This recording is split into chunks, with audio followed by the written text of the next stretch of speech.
नमस्कार आदाब दोस्तों, हिंद वॉइस में आपका स्वागत है। मैं हूं इकराम। आज बात करते हैं मुजफ्फरनगर दंगों की।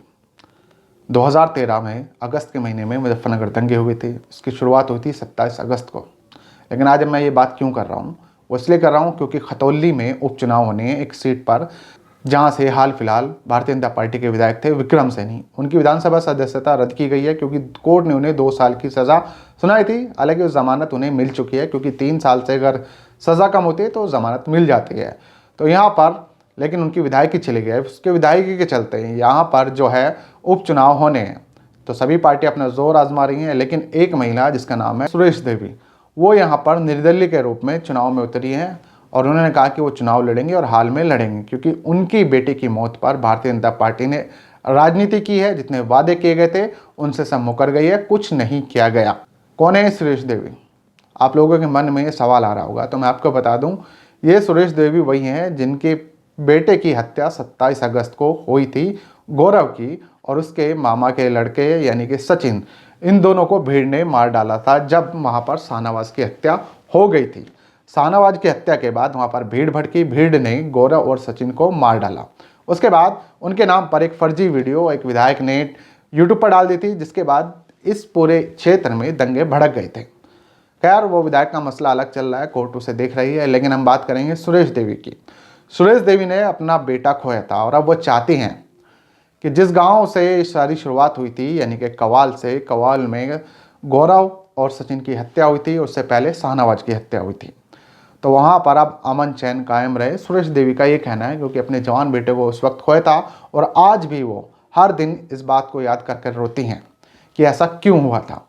और इसी के चलते अब उन्होंने चुनाव में और उपचुनाव में लड़ने का फैसला किया है। उन्होंने कहा कि वो उपचुनाव ज़रूर लड़ेंगी खतौली से, क्योंकि भारतीय जनता पार्टी ने उनके बेटे की मौत पर राजनीति की रोटियां सेकी हैं। उनसे किए गए वादे बिल्कुल भी पूरे नहीं हुए हैं और इसीलिए वो चुनावी मैदान में उतरने जा रही हैं। और निर्दलीय प्रत्याशी बनने का फैसला इसलिए किया है क्योंकि उनके पति रविंदर सिंह ये कहते हैं कि कोई भी पार्टियों में ज़्यादा अंतर नहीं है, सब अपनी राजनीति रोटियां सेकते हैं, सब अपनी राजनीति करते हैं, कोई वादा पूरा नहीं करता। बेटे के खोने का दुख उन्हें आज भी है और इसलिए वो चुनावी मैदान में उतरने जा रहे हैं।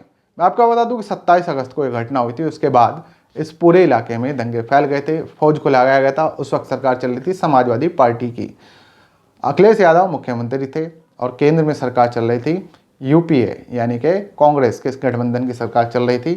तो भारतीय जनता पार्टी ने उस वक्त बहुत सारे आरोप लगाए थे प्रदेश में चल रही सरकार के ऊपर भी और केंद्र सरकार के ऊपर भी। उसके बाद नतीजा ये हुआ कि जब चुनाव हुए 2014 में और इस चीज़ को कैश किया गया और उसके बाद केंद्र में सरकार आई भारतीय जनता पार्टी की, उसके बाद यूपी में सरकार आई 2017 में, फिर से भारतीय जनता पार्टी की, योगी जी मुख्यमंत्री बने।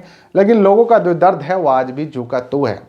गौरव के पिता आज भी इस बात को कहते हैं कि भारतीय जनता पार्टी ने कोई भी वादा पूरा नहीं किया, चाहे वो सड़क बनवाने के नाम पर हो, बिल्डिंग्स बनवाने के नाम पर हो, या उन्हें किसी तरह की सहायता देने का काम किया हो। इस वजह से वो उपचुनाव में उतरने जा रहे हैं।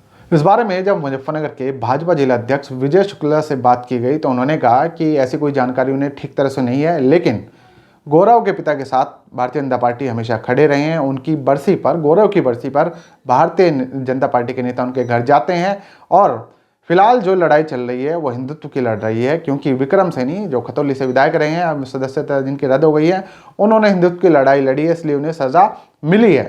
आपको पता है कि मुजफ्फरनगर दंगों के आरोप लगे थे विक्रम सैनी पर, जिसके चलते उन्हें सज़ा हुई थी। लेकिन यहाँ पर विजय शुक्ला उनका बचाव करते हुए दिख रहे हैं। हालांकि जो सीट है वो उनके घर में गई है, उनकी पत्नी को टिकट मिला है। तो आप इसे परिवारवाद कहें या क्या कहें, नीचे कमेंट कर सकते हैं। लेकिन फिलहाल सुरेश देवी के हौसले बुलंद है। उनका कहना है कि अब वो ये लड़ाई खुद लड़ेगी और क्षेत्र में अमन कायम रहे, इसके लिए पूरी कोशिश करें। आप लोगों को इस रिपोर्ट पर जो कुछ कहना है नीचे कमेंट कर सकते हैं। वीडियो को ज़्यादा से ज़्यादा शेयर कर सकते हैं। एक मीडिया संस्थान ने इस पूरी स्टोरी को कवरेज किया है, तो उनका भी थैंक्स। मिलते हैं फिर किसी नई खबर के साथ।